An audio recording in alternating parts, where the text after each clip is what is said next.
Hi, it's Jill from Jilly Bean Studio. I hope you can join me today as I share finishing up the 100-day project, using up a lot of scraps, and some updates in my current junk journal. Welcome to the channel, or welcome back. So in today's video, I am gonna update a little bit of this and that. I've been working in that paper bag journal, so there'll be more of that later. And I've also been making some zines, and I have these free in my Ko-fi app. I'll link that below if you are interested in playing with them as well. So the 100-day project, if you're not familiar with it, is 100 days of anything. And this year I chose 100 days of using up scraps. As you can see on the left, I have a ton of them. And I'm guessing if you're a journaler or you love to paper craft, you probably, or even actually fabric scraps, you probably have a bunch too. So I decided to do a bunch of different styles of journals. I decided to check out this grid journal, which is a Marguerite Miller publication. Did a little bit with some glue booking, an altered book, and these three are still very much works in progress, I'd say. And then I decided to use up scraps in some smaller mini journals, and these two are done. I'll do a complete flip through of these in a little bit. And then this one, I'm right at the point where I'm considering it finished as well.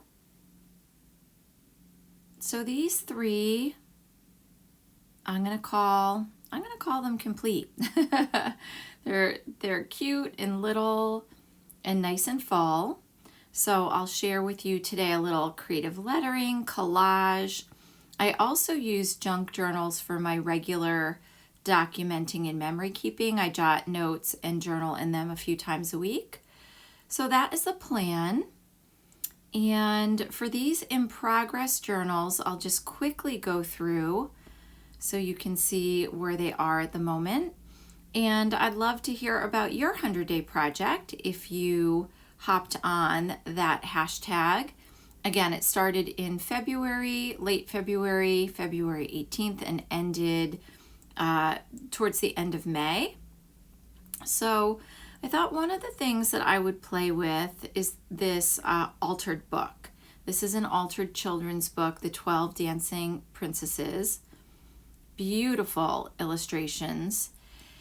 And I really just got out the watercolors and the pens, especially like a micron that can work well on watercolors, and decided to art doodle. Here's another one. So I guess these are larger scraps, offcuts of watercolor paper, mixed media paper. And I'm enjoying this. Fun art doodles.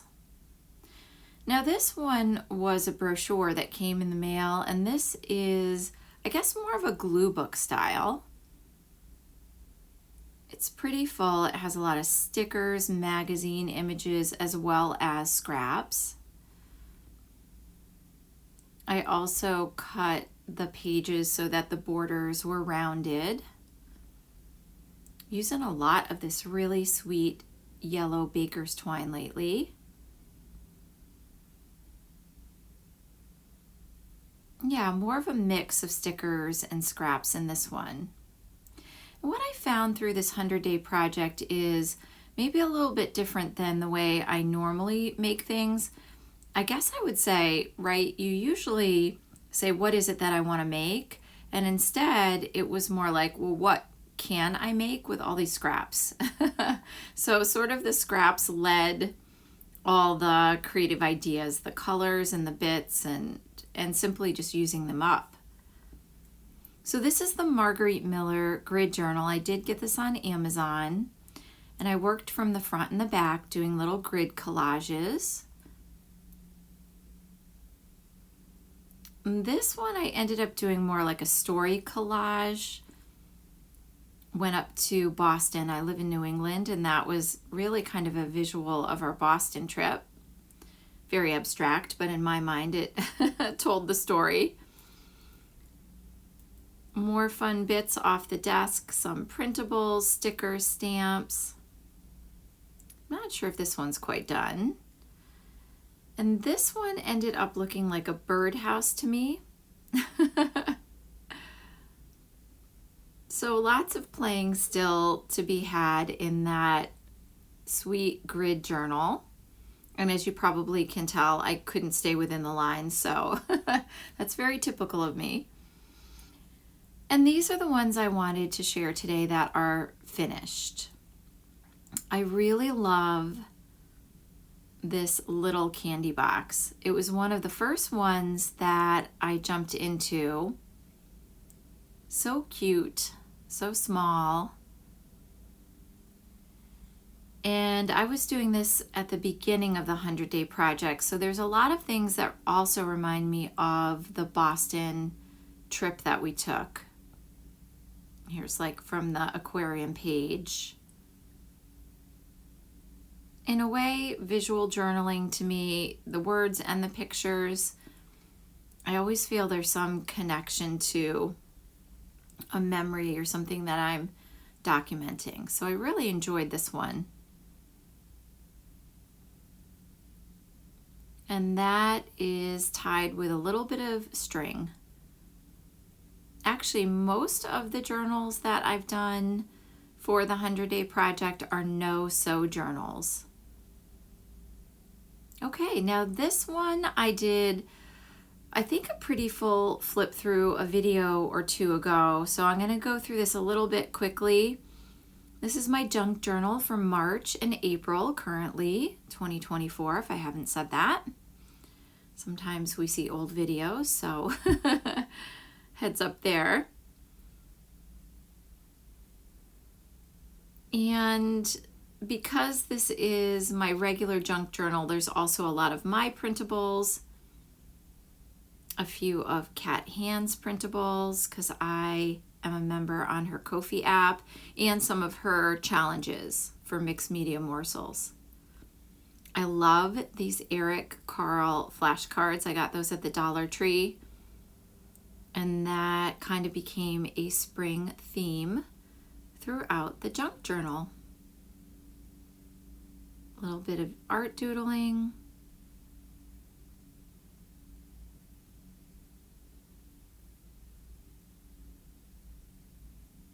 More paper bags. I'm really enjoying the paper bags as journaling, well, actually as a journal itself or just as some pages in a journal. This was another one of Kat Hand's Mixed Media Morsels Layers of Fun, this year's challenge. And I did washi tape with a little bit of tissue paper Mod Podged over the top and then decorated it. Now this was kind of the latest, the most current one. I got the cute little felt buttons as part of a gift.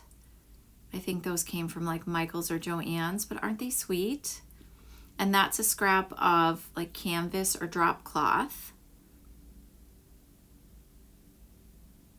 And again, I have a playlist for the 100-day project if you want to see how some of these pages came to be in more detail, if you want to make a journal like this. This one I have a lot more art doodles in. I love playing with the sun doodles.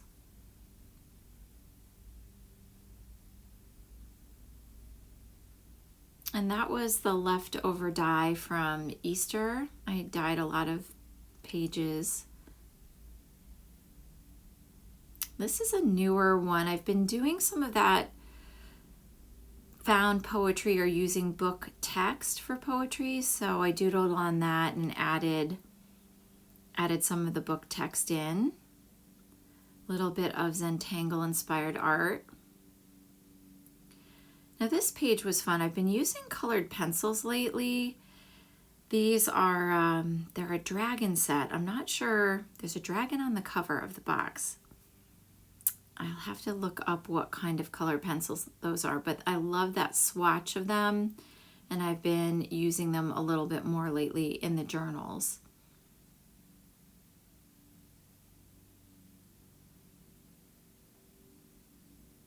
Little pocket back there.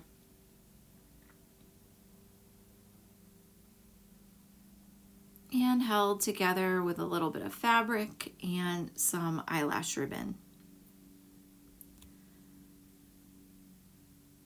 The 100-day project has been a lot of fun. I think I made most days, but I definitely did not do 100 days. I think after day 70, I had some ups and downs. But you set a goal, you give it your best try, and I had a lot of fun with it. Now this is my current journal for May. As you can tell, made out of a paper bag, and I'm using some, I haven't done anything with that front pocket yet. I'm using some white gel pen on the front. I think I showed these pages over the last video or two. And this is where I document, jot some notes across the week, and do some memory keeping.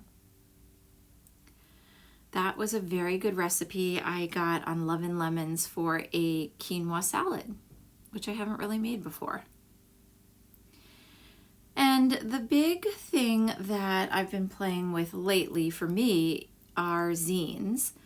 These are also available for free in my Ko-fi app, and they are my June printable.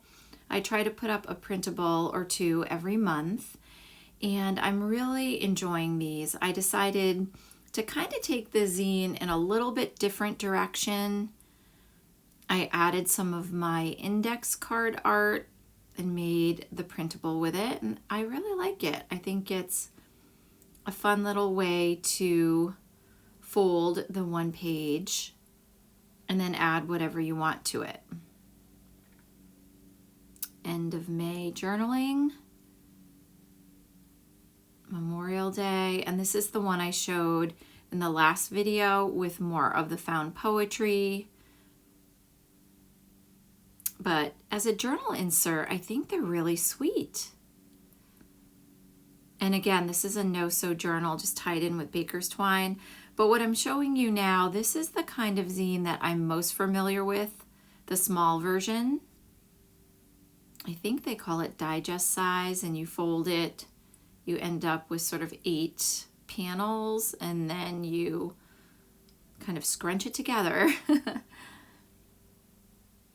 And I love that. It's a one-pager, but I really wanted more space. So I decided to take some of my art and use it as a one-pager. And you'll notice the top half was upside down so that when you fold it, it's in the right direction. Here's a beautiful postcard about Faith Ringgold. She passed last month, I believe, and I love her children's books. So I pop that in and have the page ready to be set up for June. So thanks for coming along today for a quick share of the 100-day project and a little catch up. I hope that you're enjoying your June journaling. And again, I would love to hear in the comments what you're enjoying lately or what you did for the 100-day project. Thanks so much for stopping by the channel. I really appreciate it. And I'll see you in the next video.